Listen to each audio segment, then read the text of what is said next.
Baik, Assalamualaikum warahmatullahi wabarakatuh. Kembali lagi di channel YouTube Makassar Mall Up Center Indonesia. Untuk konten kita kali ini kita kedatangan uh, tamu kehormatan nih, tamu kehormatan. Beliau salah satu panutan saya juga. Kebetulan saya menggunakan kaosnya, Bang Suma. Selamat sore, Bang Suma. Assalamualaikum warahmatullahi wabarakatuh. Waalaikumsalam warahmatullahi wabarakatuh. Oke, sehat, Bang, sehat. Alhamdulillah sehat. Alhamdulillah. Jadi di konten kita kali ini kita akan membahas tentang seputar MMCI. Jadi kebetulan saya sudah bersama ketua umum ya, Bang. Ya, ketua Alhamdulillah. umum dari MMCI. Nah, jadi langsung saja kita tanyakan. Jadi MMCI ini sebenarnya visi misinya itu apa sih, Bang? Kalau bisa dijelaskan ke pemirsa kita. Baik. Bismillahirrahmanirrahim. Assalamualaikum warahmatullahi wabarakatuh. Waalaikumsalam. Alhamdulillah. Alhamdulillahirabbil alamin. Shalatu wassalamu ala Rasulillah. La haula wala quwata illa billah. Amma ba'd.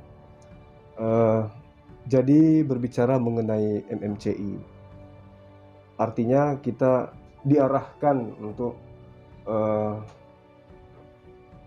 membawa alam sadar kita kepada sebuah lembaga, di mana lembaga ini tentu sifatnya nuansa daripada ruang lingkup visi misinya itu tidak jauh beda dengan yayasan-yayasan lain. Jadi MMCI punya misi, punya visi, di mana pada endingnya adalah mengangkat harkat daripada para mu'alaf, memberi ruang, memberi tempat, ya sebagai wadah. MMCI tentu itu memberikan sebuah fasilitas untuk kemudian bagaimana seorang mu'alaf ini bisa menjadikan individu yang ada di dalamnya menjadi sebuah individu yang betul-betul dikader untuk menjadi seorang yang memahami tentang Islam secara kafah, dan tujuan akhirnya adalah bagaimana bisa menjadi benteng umat. MMCI salah satu wadah tempat berkumpulnya para mu'alaf, dipertemukan dengan orang-orang yang kaya dengan ilmu, dipertemukan dengan orang-orang yang mau belajar tentang Islam, lalu kemudian dipertemukan dengan orang-orang yang ingin mengaktualisasikan diri, ya, bagaimana bisa mengemban amanah sebagai khalifah di atas muka bumi ini, baik terhadap umat Islam itu sendiri maupun umat di luar daripada umat Islam itu sendiri. Jadi MMCI bukan hanya bergerak di bidang agama, dalam hari ini yang spesifik dalam hal keagamaan, tapi dia juga konsen terhadap gerakan-gerakan sosial. Artinya kalau kita berbicara mengenai sosial, itu tidak terlepas dari seluruh manusia, khususnya yang ada di negara kita. Ya Allah, jadi ini lebih ke menaungi saudara-saudara kita yang mualaf. Insya Allah. Ya, karena terus terang Ustadz, nggak apa-apa ya panggil Ustadz ya, atau Bang Suma aja. Ya, Bang Suma. Bang Suma, oke. Jadi di luar sana itu kebanyakan saya melihat banyak saudara-saudara kita yang mualaf. Setelah dimualafkan lepas begitu saja. Jadi MMC ini hadir untuk menaungi, insya Allah menjamin kehidupan mereka ke depannya untuk mungkin mengenai masalah kehidupannya mereka, mengenai akhlak, tauhidnya mereka, kurang lebih seperti itu ya Ustaz. Betul. Jadi mungkin bisa diceritakan kurang lebih sejarah terbentuknya nih, kenapa begitu bisa, apa yang melandasi terbentuknya MMCI ini?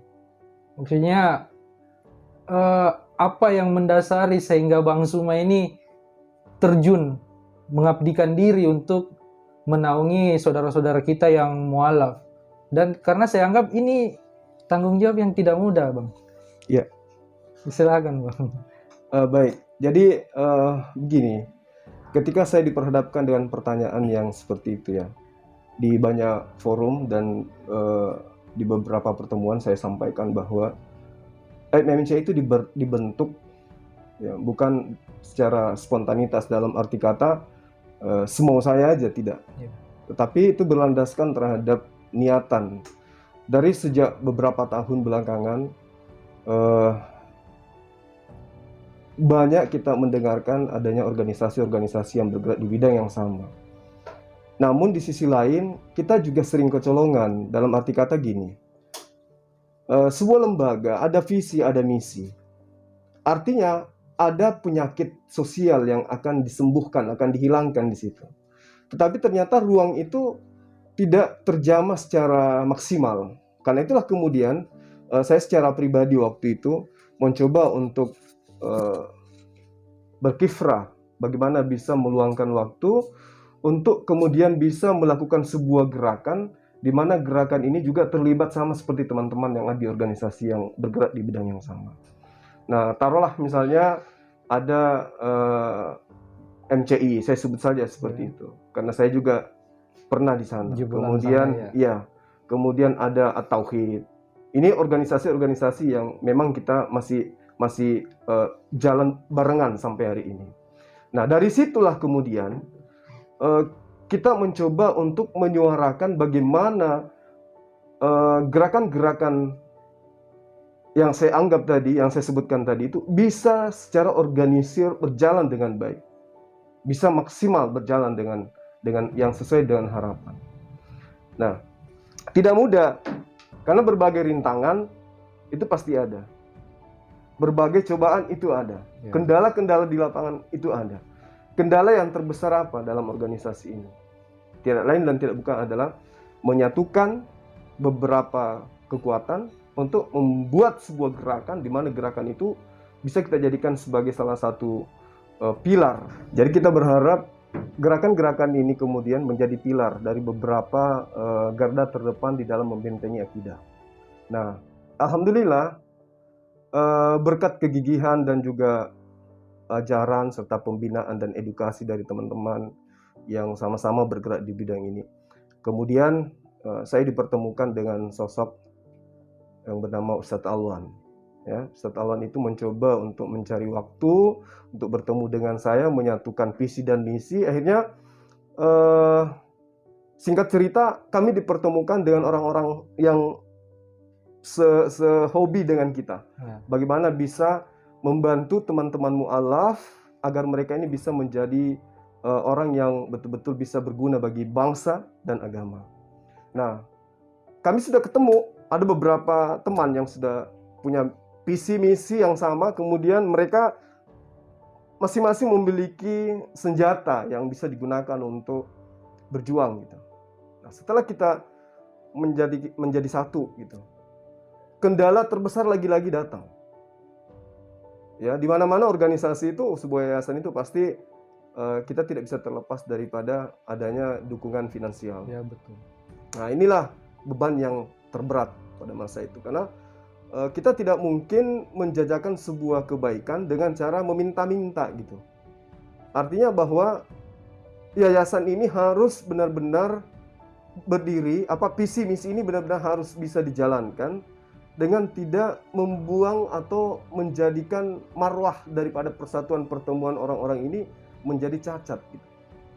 Akhirnya pertolongan Allah ya, kami dipertemukan dengan sosok yang benar-benar menurut saya itu adalah malaikat tak bersayap. Masya Allah. Ya, kenapa saya katakan seperti itu? Itu tadi yang saya bilang, kita menghadapi banyak kendala. Kendala yang terbesar itu finansial. Jadi bagaimana kemudian kita ingin memandikan seseorang sementara kita tidak punya sumber air? Betul. Bisa nggak? Nggak bisa. Nggak bisa. Jadi ibarat MMC ini, ya, taruhlah persatuan dan pertemuan kami ini ibarat sebuah kendaraan. Di situ ada bannya, di situ ada setirnya, di situ ada sopirnya, di situ ada kaca spion dan seterusnya. Kita tinggal kekurangan apa gitu? BBM-nya yang tidak ada. Ya. Visi bagus, misi bagus. Bagaimana yang bisa bergerak? Kendaraan ini sampai ke tujuan harus punya bahan bakar. Ya, betul. Nah, singkat cerita, pada saat itu ya bolehlah saya katakan bahwa kondisi ini selalu saya alami. Saya sudah ketemu dengan banyak pemuka-pemuka agama, bertemu dengan tokoh-tokoh agama, memberikan solusi. Tapi ternyata solusi itu tidak semudah yang saya harapkan. Karena setelah saya berjuang, ternyata masih berhadapan dengan kendala-kendala. Nah, Alhasil pada masa saya diundang ke salah satu channel yang terkenal sekarang itu ya, Geraha Mu'alaf. Kemudian ada juga ZCC, saya diundang di situ. Saya kemudian membicarakan tentang visi misi. Lalu kemudian saya menyampaikan pada forum itu ruang lingkup daripada keberadaan saya sebagai seorang Kristen. Apa yang saya butuhkan gitu loh. Dan siapa yang mau berjuang bersama saya. Nah, singkat cerita, dipertemukanlah saya dengan malaikat Tuhan tersebut. Kenapa saya katakan beliau itu adalah malaikat Tuhan? Karena pola hidupnya setelah saya kenalan sama beliau, dia senantiasa berbisnis. Tapi bisnisnya bukan dengan manusia. Bisnisnya dengan Allah. Nah, oke, menarik. Jadi itu, luar biasa di sini. Ya, mengenai malaikat tak bersayap. Ini saya anggap ini suatu cerita yang menarik. Ya. Nah, mungkin bisa diceritakan Bang, awal mulanya bertemunya atau bagaimana sampai bisa sosok beliau malaikat tak bersayap ini bisa mendukung pergerakan ini? Apakah sebelumnya memang kenal atau seperti apa Bang? Oke. Jadi saya kalau ditanyai hal ini ya, berkecamuk beberapa kondisi kejiwaan saya gitu. Kenapa saya katakan begitu? Karena saya sudah lama di dunia ini. Dalam arti kata dunia yang bergerak tentang mu'alaf, kristolog. Tapi ada sesuatu yang berbeda. Saya sering ditelepon. Saya tampil di beberapa channel, ditelepon sama oknum. Kami mau membantu, kami siap membantu, kami akan ini dan itu. Ya, tapi seperti biasa mungkin karena kondisi lapangan, apalagi dengan adanya COVID ini luar biasa ya, perubahan-perubahan finansial secara perekonomian, perorangan, lembaga, bahkan bernegara, orang itu cenderung mengalami gangguan gitu. Jadi kejiwaan saya ketika mendapatkan telepon dari malaikat yang saya bilang tadi, dia SMS, dia telepon, saya tidak angkat. Kemudian dia chat. Dia katakan gini, Bang Suma, saya dengar Anda butuh semacam perlengkapan gitu. Anda ingin markas. Fasilitas. Saya dengar Anda ngontrak untuk menampung mu'alaf sebulan sekian. Gitu. Oh iya benar Pak. Perkenalkan, saya si Fulan. Dia. Saya ingin terlibat, saya ingin ikut di situ. Senanglah saya, tapi pikiran saya ya sama dengan teman-teman yang lain. Ya, ada yang nyumbang sendal, ada yang nyumbang Quran, ada yang nyumbang sejadah. Sama pikiran saya gitu sama. Apatah lagi setelah dia perkenalkan dirinya, saya ini adalah ketua yayasan ini. Nah, image saya, pemikiran saya pada saat beliau berbicara bahwa saya adalah ketua yayasan, artinya orang ini sama juga dengan saya. Artinya dia sama aja dengan Ustaz Alwan kan? Betul. Sama dengan teman-teman yang lain. Taruhlah misalnya semacam Don Ditan, sahabat-sahabat, Ko Stephen, teman-teman seperjuangan kita. Ya sama aja berarti. Ya udah yuk kita sama-sama menderita, aku bilang gitu. Yang penting mau berdarah-darah sama-sama. Ayo. Jadi saya chat sama beliau. Oke Pak Ustadz. Karena ketua yayasan. Ketua yayasan yang sifatnya bergerak di bidang keagamaan, ya Ustadz lah pasti panggilannya kan. Kecuali Bang Suma. Bang Suma kan kristolog. Gitu kan. Betul. Jadi baik Ustadz, insya Allah Ustadz. Nah rupa-rupanya orang ini sangat-sangat terkesan, satu-satunya manusia semenjak dia hidup yang pernah panggil dia Ustadz. Cuman saya. Messi ya ketika dipanggil Ustadz itu. Kata beliau ya, kalau saya boleh bahasakan menurut penilaian saya, ketika saya panggil Ustadz, dia berasa ada di langit ke-7. Subhanallah. Karena apa yang tergambar di situ? Ketika ada sosok yang selama ini mau gitu memberikan sesuatu yang sangat berharga menurut hitungan manusia, dia berikan dengan ikhlas, dia kasih apapun yang dibutuhkan oleh kami, oleh yayasan. Yang muncul pada saat itu di benak saya adalah di benak saya waktu itu, ini orang bercandanya kelewatan gitu. Lagi-lagi saya mau diuji dengan dikerjai gitu. Karena memang saya sering dikerjain. Oh, jadi Udah sering saya ketika dikerjain. dihubungi tanggapannya belum serius. Oh, saya ngapain saya serius? Lah orang sibuk mikirin ini, mikirin itu. Mana teman-teman, ayo dong kita gini. Iya, ini ada orang mau nawarin saya ikut bergabung. Sudah, ayo bergabung. Terus dia bilang, saya serius, Bang Suma, saya serius. Saya jawab, ya memang saya juga serius. Jadi waktu itu saya kapan bisa bertemu? Tak kasih nomornya Ustadz Alwan. Dalam pikiran saya, yang kayak begini-begini mah biar Ustadz Alwan yang ngurus. Ngapain? Ya itulah keburukan saya, ada rada-rada tidak menghargai. Ya, tapi ternyata itu juga adalah pertolongan dari Allah. Akhirnya, singkat cerita, si Fulan telepon ke Ustadz Alwan. Dan nah ini yang terjadi. Sekelas Ustadz Alwan aja nggak percaya. Apalagi saya yang rada-rada pelawak, orangnya kocak kan. Suka kerjain gembala-gembala di luar sana, ya kan? Mana saya percaya, saya 100% nggak mungkin lah. Tapi sebagai seorang Islam, sebagai orang yang bergerak di bidang itu ya, saya tetap menghargai beliau. Betul. Telepon Ustadz Alwan pun rada nggak percaya. Masih ada keraguan ya di situ ya. Cobalah bayangkan kondisi yang sudah sangat berat. Orang untuk berpikir bagaimana besok saja orang masih mikir gitu loh. Kondisi saat sekarang. Tiba-tiba ada orang dengan PD-nya ingin berbagi. Berbaginya nggak main-main. Ustadz Alwan, saya pingin ketemu, saya pingin belikan rumah berapapun harganya untuk Anda, untuk yayasan. Jadi gila nggak? Ya, saya juga yang mendengarnya ini kaget. Jadi nah makanya nyumbangnya ini tidak main-main ya. Oh, kalau macam saya kan nyumbang 50, 100.000, 200.000, 500.000, sejuta lah maksimal. Gak main-main, Pak. Kamu cari rumah di Kota Makassar berapapun harganya, tak beliin katanya. Masya Allah. Jadi Bang Suma sendiri yang nggak percaya saya. Jadi ketika dihubungi itu beliau mempercayakan ke Bang Suma untuk mencari tempatnya gitu. Iya. Dan ya karena saya sudah lama ya. Dari sejak kurang lebih 10 tahun yang lalu kita bergerak di bidang ini.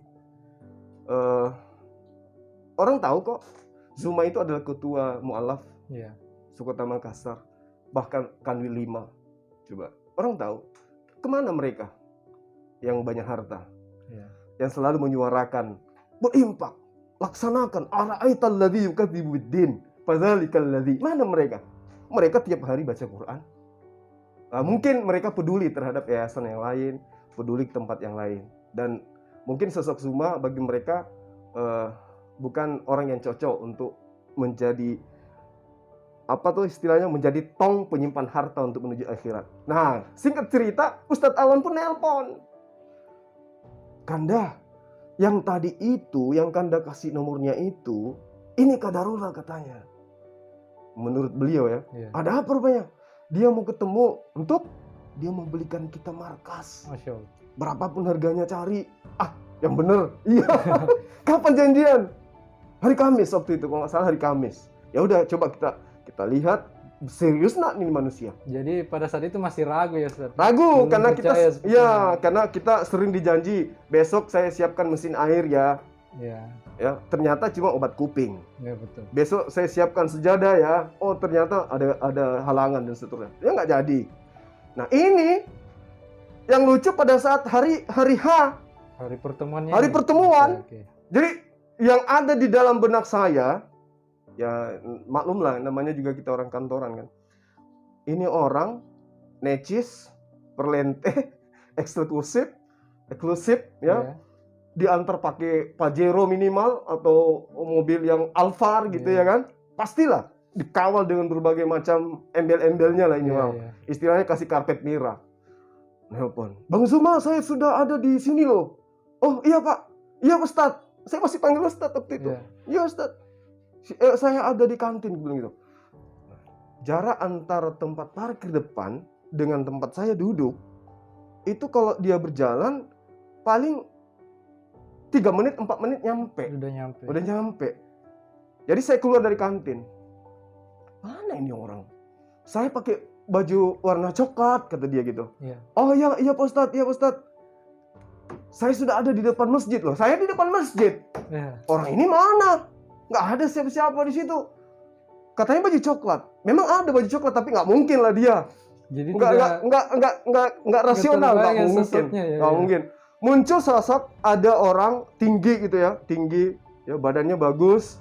Di situ jalan bersama dengan seorang anak muda yang tanggung, ganteng juga. Mendekat. Tapi saya tidak pernah berpikir bahwa orangnya, Beliau inilah orangnya. iya nggak mungkin, nggak mustahil. Akhirnya saya cari kiri, cari kanan, yang mana orangnya? Katanya baju coklat. Memang ada baju coklat muda sih, tapi wah bukan dia, nggak mungkin. Jadi saya tengok ke belakangnya, mana orang itu? Orang yang di depan saya jarak kurang lebih 5 meter itulah yang Beliau nyapa lah saya. orangnya. Bang Suma ya? Nah itu gayanya. Bang Suma ya? Oh, iya Ustaz, saya Bang Suma. Tapi saya belum percaya gitu. Dari penampilannya, rambutnya gondrong, diikat gitu, penampilan pakai celana lepis. Aduh, saya dikerjain lagi nih orang, gue bilang kan. Ya Dan Allah. nyumbangnya ini tidak main-main ya seperti itu. Iya. Betul, Ya Allah, ujian apa lagi nih, gue bilang. Kau pertemukan saya dengan orang yang kerjain saya lagi tuh, gue bilang. Ya kan? Jadi ku aja lah beliau duduk di kantin. Di kantin. Kantin tempatnya para teman-teman saya lah, selevel saya gitu. Nah ini, mohon maaf saya potong Bang, ini sesuatu yang unik nih sebenarnya.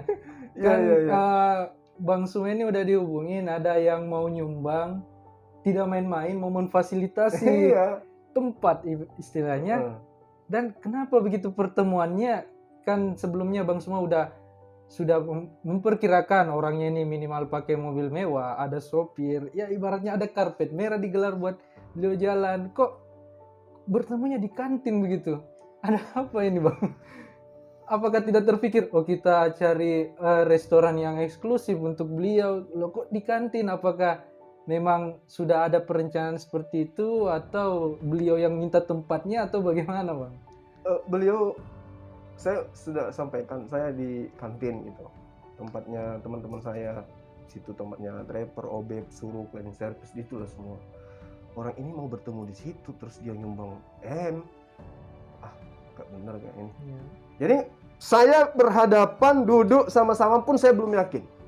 Masih belum yakin? Belum yakin. Yang ada dalam pikiran saya itu, ya Allah, betapa hebatnya kamu menguji hambamu ini. Ya yang selama ini memang saya bilang saya sendiri gitu ya kan. Ya tapi nggak apa-apa lah, mungkin ada hikmahnya. Ngobrol. Saya yang nelpon, kata dia, oh iya pak. Saya nggak panggil Ustadz lagi.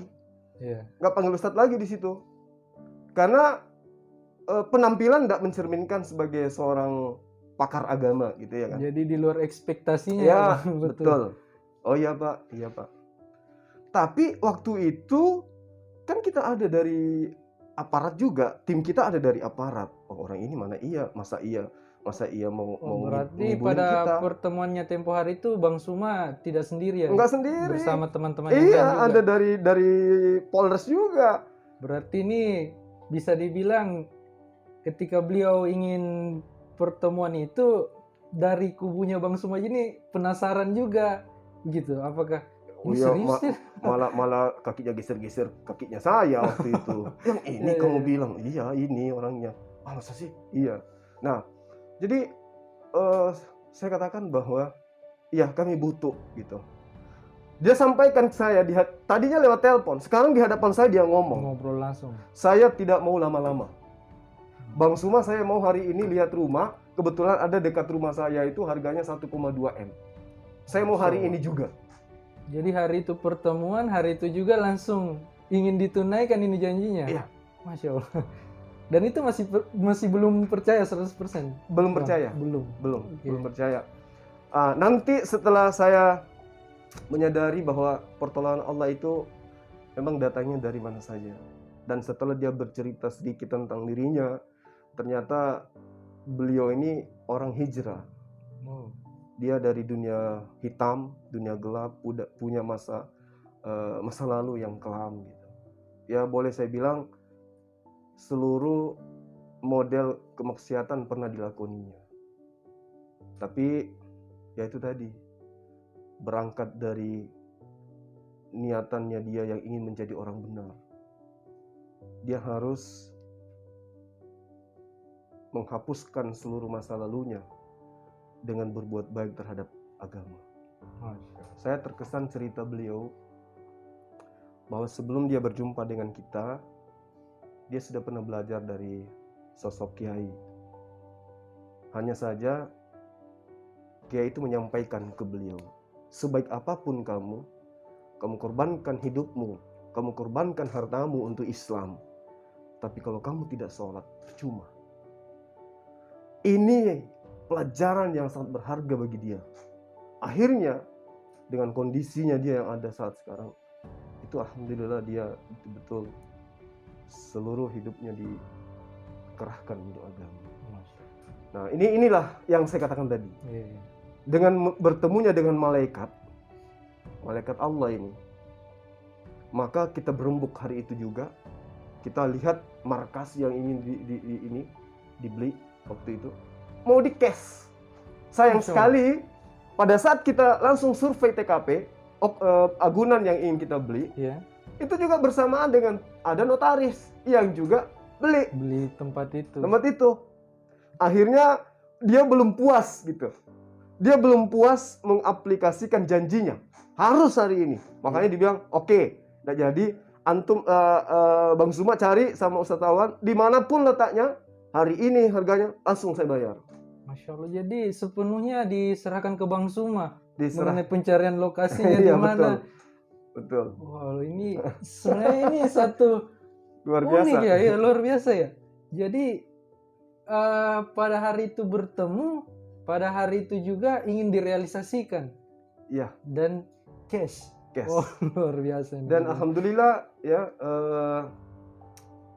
studio yang kita tempati sekarang ini itu adalah buat tangan dari beliau. Masya Allah. Ya. Dengan biaya yang jujur saya katakan bahwa untuk mendapatkan markas yang diberikan oleh beliau kepada MMCI, itu dia harus korbankan dana 850 juta cash ya, plus mobil Mercy 1 untuk harga markas ini.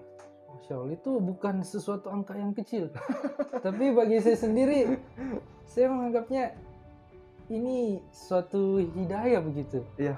Dari dunia hitam ingin berhijrah, dan saya anggap kan ada kebanyakan orang berhijrah dari dunia hitam itu hanya ya memperkuat dirinya dengan agama, dengan seperti itu. Dan ini beliau memperkuat, Masya Allah, membentengi dengan memperkuat akidahnya dan ingin ke lingkup yang lebih luas lagi dengan kegiatan sosial, membantu orang lain yang saya anggap tidak main-main.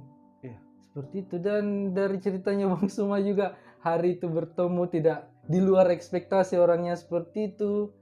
Hari itu juga ingin dilaksanakan janjinya, saya anggap itu luar biasa. Dan dari proses perkenalannya itu sampai berdirinya ini, itu berapa lama Bang? Jadi MMC itu belum ada waktu itu ya. Kita bertemu, kita membentuk sebuah kita nebeng di sebuah yayasan. Muncul ide, kenapa nggak bikin sendiri gitu? Oh, jadi MMCI ini ketika pertemuan itu MMCI belum ada? Belum. Oke, jadi setelah di pertemuan itu, disitulah awal mulanya untuk membuat pergerakan baru. Ya, jadi saran beliau, kenapa nggak bikin yayasan baru, kemudian jadikan Kota Makassar sebagai pusat, nanti kita buka cabang di mana-mana. Nah, terkait dengan hal itu, kita berembuk cuma sampai sepekan. Kemudian jadi, intinya sepekan itu deal. Makassar Mu'alaf Center Indonesia harus dibuatkan akte pendirian. Jadi sudah berdiri organisasinya, markasnya udah resmi juga. Alhamdulillah. Dan itu dalam waktu kurang lebih 2 bulan. 2 bulan. Kurang lebih 2 bulan. Kita lamanya hanya menunggu proses perjalanan akte pendirian itu aja. Jadi legalitasnya ya. Iya. Nah, kemudian itu tidak sampai di situ, Bang. Malaikat Tuhan itu nggak sampai di situ. Jadi setelah selesai ditunaikan janjinya mengenai memfasilitasi markas, masih lanjut lagi. Sampai hari ini. Oh, Sampai hari ini. Dan saya jadi malu gitu. Kenapa sih katakan saya malu? Terkadang saya yang lalai untuk menunaikan janji terhadap organisasi, terhadap kepribadian beliau. Tapi beliau sampai hari ini dia belum pernah ingkar janji. Kalau dia katakan A, itulah yang terjadi. Nah, jadi sedikit ya tentang MMCI. Mungkin banyak sahabat di luar sana yang ingin tahu. MMCI itu punya niatan, insya Allah ya sesuai dengan program yang kita sudah rapatkan bersama dengan beliau ini. Kita ingin membentuk sebuah divisi pendidikan, membentuk sebuah sekolah. Insya Allah tahun depan di mata pelajaran baru, angkatan baru itu kita sudah mulai buka kelas. Dan dananya sudah mengucur sampai hari ini. Itu satu. Kemudian saya sebelum masuk di Yayasan MMCI, belum kita bentuk, memang saya juga bergerak di bidang properti. Saya salah satu anggota dari asosiasi di negara ini, dari perbankan. Dan saya mendirikan sebuah perusahaan, kebetulan saya adalah direktur utama dari perusahaan properti itu. Ya, ini bukan ria, tapi itu fakta di lapangan. Nah, saya mencoba untuk bagaimana bisnis pribadi saya ini saya libatkan masuk ke dalam yayasan. Jadi ibaratnya ini sudah ada yang memulai. Nah, akhirnya Bang Suma juga tertarik atau tergerak untuk. Karena gini loh Bang, karena kendala daripada bisnis properti itu adalah modal. Harus modal. Betul. Karena apa-apa pasti modal. Beli pasir modal, semua modal. Alhamdulillah, beliau tanpa syarat sedikit pun dia kucurkan dana tunai kepada saya untuk menjalankan bisnis properti ini. Iya. Oh, jadi dari memfasilitasi, memotori terbentuknya MMCI ini sampai membantu lagi di masalah properti ini. Iya. Oh, Masya Allah. Apakah berhenti sampai di situ? Tidak. Masih belum? Belum. Wow. Lagi-lagi begitu saya promosikan bahwa saya punya tempat wisata, ya ada kebetulan saya punya wisata ini bukan ria ya Bang ya. Sekedar untuk memberikan edukasi kepada orang-orang yang banyak duit di luar sana. Bagaimana cara untuk bisa ikut terlibat dalam visi misi agama Islam. Akhirnya tempat wisata saya itu Rumah Hobbit Bolangi yang terletak di Kabupaten Goa. Dia lagi-lagi ikut terjun lagi. Dia hidupkan semua bisnis yang ada di sana bergeliat luar biasa. Kafenya. Kemudian yang ini yang sekarang sementara digarap ini kolam renangnya dengan modal yang bukan main. Saya Masya Allah. Sampai sekarang masih tidak percaya begitu. Kalau masalah dari segi finansial ini bukan hal yang sedikit. Ya, dan betul. Saya juga anggapnya sangat berani begitu. Ya. Dan kalau menurut Bang Suma sendiri, apa sebenarnya yang mendasari beliau sehingga ingin menyumbang yang tidak main-main jumlahnya menurut saya? Jadi saya melihat, saya juga menjiwai beliau. Beliau ini juga orang cerdas, orang pintar, mampu menjiwai orang. Dia bisa membaca karakter. Nah, dia melihat pada diri saya sebagai pribadi ya, yang atas arahan beliau ditunjuk sebagai ketua umum di MMCI. Itu dia mendapatkan sebuah karakter yang boleh saya bilang secara otodidak bisa membangun sebuah paradigma berpikir bahwa orang ini bisalah dipercaya gitu. Dengan adanya dedikasi yang diberikan dalam agama, dalam dunia kristolog. Ya mungkin saya bilang begitu. Nah, kepercayaan ini kemudian dia sangkut pautkan dengan Allah. Saya melihat di situ. Saya lihatnya di situ. Ya Allah, aku serahkan semuanya kepadamu. Aku percayakan semuanya kepadamu. Baik benarnya orang ini aku serahkan kepadamu. Tugas saya sudah selesai. Memberikan sesuatu sesuai dengan kemampuan saya dalam agama. Itu yang saya lihat. Nah, sampai bukan hanya properti, bukan hanya markas, bukan hanya wisata. Ini juga kita dibuatkan tambak lele, ternak unggas, tidak main-main. Dan semua itu sudah terrealisasi gitu loh. Dalam waktu kurang lebih 2 bulan. Kolam renangnya jalan, ternak lelenya jalan, ternak unggasnya jalan, kemudian wisatanya jalan, kemudian perumahannya jalan. Coba. Semua berjalan dalam waktu hanya bicara bulan, dan dia senantiasa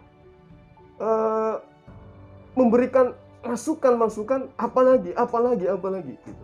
Jadi- Saya yang rada-radanya malu. Ya, ya. Oh, Karena- jadi beliau ini sampai sekarang ini masih terlibat di dalam pergerakan. Terlibat, nah itu dia. Oke. Jadi yang kita tahu selama ini kan biasanya ada orang yang main di belakang layar, Iya. ya kan? Ya sudah kasih udah selesai. Ini tidak, dia ngikut terus. Kita pertemuan di atas gunung ikut. Pertemuan di mana dia ikut, apa yang kurang, berapa angkanya, udah insya Allah tanggal sekian, udah selesai, tunai sebentar itu. Jadi beliau memantau langsung ya pergerakannya Iya. apa yang kurang. Iya betul. Oh, luar Ya biasa, dia luar biasa. benar-benar dia peduli gitu loh. Malah ada Ustadz Alwan ditawarin untuk bagaimana bisa kembangkan bisnis beliau dari percetakan itu di depan mata saya juga. Ya sudah kembangkan dirimu di percetakan gitu. Dikasih juga bantuan. Dikasih Meski bantuan. Ustadz Alwan melihat bahwa peluang ini mungkin nanti setelah yang semua berjalan, yang setelah beberapa program itu berjalan, baru kemudian bisa benar-benar merasa fresh di situ untuk dikembangkan ini bisnis percetakan. Tapi itu sudah mulai ada buka peluang di situ. Kemudian MMCI juga ada website yang sementara digarap. Itu juga biaya dari beliau. Itu bukan biaya kecil. Suruh, Ya. ayo buka websitenya MMCI harus ada gitu. Jadi sekarang MMCI sudah punya website sendiri ya. Insya Allah Wah. kita sudah punya. Jadi Websitenya kalau bisa disebutkan Set, biar pemirsa kita biar penasaran dulu. penasaran dulu. Nanti, Oke, nanti kita lihat. jadi belum launching ya websitenya. Ya, belum nanti launching. Sabar. jangan semuanya dimuntahkan di sini. Oke, sabar. Nanti lama-lama orang tidak penasaran lagi. Yang pada intinya bahwa MMCI bisa sekuat sekarang. Saya katakan kuat ya, karena saya dari nol. Di yayasan itu saya dari nol. Dipertemukan dengan personil yang sangat luar biasa. Kemudian didatangkan pertolongan dari Allah yang tak disangka-sangka. Dan ini nyata. Bukan dalam kehidupan halusinasi, bukan. Iya. Ini nyata, ini fakta. Saya selalu, aduh ya Allah, betapa indahnya nikmatmu yang kau berikan kepada saya. Sampai sekarang masih belum percaya ya ada yang seperti ini. Alhamdulillah Allah betul-betul memberikan pertolongan. Sampai teman-teman itu, kemarin Ustadz ini, Sahini Munir nelpon. Sahini Munir nelpon saya. Kemudian saya juga pernah ditelepon Sekretariat Harian MUI. Ya. Kemudian teman-teman dari MMCI dan beberapa orang yang ingin bergabung bersama dengan kita. Saya katakan bahwa biarkan kami memperkuat dulu fondasi, baru kami lebarkan sayap. Insya Allah. Karena organisasi yang tidak didukung dengan finansial yang kuat pun bisa berjalan. Apatah lagi dengan MMCI dan kondisinya yang sekarang alhamdulillah Allah memberikan sebuah jalan, Allah memberikan sebuah pertolongan kepada MMCI sehingga MMCI ini insya Allah kedepannya akan menjadi sebuah yayasan yang besar. Oke, jadi MMCI ini sendiri sudah punya ibaratnya ladang finansialnya sendiri. Iya. Masya Allah. Jadi yang awalnya sosok beliau ini disangkanya hanya donatur, ternyata ikut terjun langsung terlibat. Beliau di notaris saya hadapkan beliau untuk menjadi pembina sekaligus penasehat di sana. Oke, berarti beliau sekarang posisinya di MCI sebagai pembinanya kita. Iya. Oke, sebagai penasehat juga karena ilmu beliau itu sangat luar biasa. Bisnis-bisnis yang kita jalankan, yang sejatinya dijalankan oleh vendor luar itu bisa MMCI lakukan. Berkat ide dari beliau, sumbangsi dari beliau, ya hal-hal yang dibutuhkan lah dalam organisasi dan bisnis itu dari beliau. Alhamdulillah bisa berjalan dengan baik. Jadi ini satu sosok yang sangat inspiratif sekali. Mungkin kita bisa membuatkan konten khusus ya untuk membahas ini Ustadz, karena sepertinya bakalan panjang kalau kita membahas semua ini. Dan saya juga sangat tertarik dengan cerita ini, unik begitu. Tidak main-main mengeluarkan sesuatu yang mungkin orang-orang lain berpikirnya ngapain saya buang-buang uang seperti ini untuk membiayai sesuatu. Dan saya lihat juga ada keyakinan besar begitu dari beliau kepada Bang Suma dan dengan MMCI ini. Nah, oke, kita kembali lagi mengenai pembahasan MMCI ini. Nah, MMCI ini dalam menaungi mualaf ini, langkah-langkah apa yang MMCI ambil? Jadi uh, kan kita memualafkan. Setelah memualafkan itu, langkah apa yang dilakukan MMCI untuk terus mendampingi saudara kita yang mualaf ini? Ya, baik. Jadi satu hal yang perlu saya sampaikan sini ya, bahwa MMCI itu sebagai lembaga yang menaungi para mualaf itu tidak mensyahadatkan lalu kemudian melepaskan begitu saja, terkecuali satu, mualafnya sendiri yang atur jarak terhadap MMCI. Kalau kita buka diri, kita buatkan kelas, ada pengajian, karena MMCI itu juga bergerak di bidang berantas buta aksara Quran. Bukan hanya mualaf, tapi siapapun yang mau belajar Quran, tidak melihat usia. Kita markas ini dimanfaatkan untuk bagaimana bisa mengajarkan umat Islam khususnya untuk mengenal Al-Quran dengan baik. Nah, jadi yang sudah kita syahadatkan itu kita beri ruang untuk kita didik, untuk mengenal Allah, mengenal Kristolog, mengenal Al-Quran. Itu adalah merupakan satu rangkaian yang tidak terlepas daripada program MMCI. Jadi di MMCI ini setelah dimualafkan tidak sepenuhnya kita mengikat si mualaf ini untuk kita arahkan seperti ini. Jadi itu berdasarkan keinginannya saudara kita sendiri, apakah ingin ikut atau seperti itu ya? Ya, mohon maaf. Yang kita kenal di luar biasanya orang disyahadatkan. Ya. Habis itu dilepas. Ya betul. Seperti nah, itu. Dengan adanya MMCI, teman yang sudah bersyahadat di luar sana tidak menempati tempat untuk belajar bisa datang ke kita. Nanti kita berikan legalitas dengan catatan kita syahadatkan sebagai pertanggungjawaban. Kita syahadatkan sebagai dasar kami mengeluarkan legalitas, kemudian kita arahkan untuk pembinaan. Karena bisnis yang kita lakukan saat sekarang, ya, meskipun kita baru memulai, itu endingnya kemudian adalah untuk digunakan sebagai pemanfaatan terhadap umat, khususnya kepada para mu'alaf ini. Gitu. Jadi bukan berarti syahadatkan dilepaskan, tapi kita syahadatkan, kita beri ruang untuk mereka. Mereka maunya di bidang apa bekerja? Pendidikan kita upayakan, sebagai tenaga ahli kita upayakan. Dia mau memiliki skill atau keterampilan sebagai penjahit bisa, sebagai seorang kurir bisa. Banyak hal yang kita bisa jadikan sebagai ruang untuk mereka bekerja. Kemudian ke depannya, kalau kolam renang kita ini sudah jalan, wisata kita sudah maksimal, kita upayakan orang-orang yang seperti ini yang kita pekerjakan. Yang ada sekarang itu kita kurang lebih 7-8 orang, 6 orang itu yang bekerja saat sekarang, itu semua anak yatim piatu yang kita pekerjakan. Ini. Iya. Anak yatim piatu yang setiap harinya dijamu, disiapkan makanan oleh si Master X. Oke. Jadi ini satu konsep yang unik ya. Jadi setelah dimualafkan, MMCI memfasilitasi tempat tinggal, bahkan difasilitasi pekerjaan, dan pekerjaannya itu di lingkup usahanya sendiri MMCI. Ya, insya Allah. Masya Allah. Jadi ini suatu konsep yang unik menurut saya dalam menaungi saudara-saudara kita yang mualaf, dan insya Allah kedepannya bisa betul-betul terrealisasi dan besar organisasi ini. Dan mungkin dari Bang Suma sendiri ada tambahan ingin diperjelas mengenai MMCI ini? Silahkan. Baik. Jadi untuk sesi ini saya hanya ingin mengatakan bahwa keberadaan MMCI itu lambat laun akan digaungkan bersama dengan kebutuhan masyarakat akan agama ini. Itu yang pertama. Kemudian yang kedua, MMCI akan banyak dikenal oleh masyarakat karena MMCI itu banyak mencontoh yayasan-yayasan besar sekarang. Itu visi misinya itu arahnya ke situ.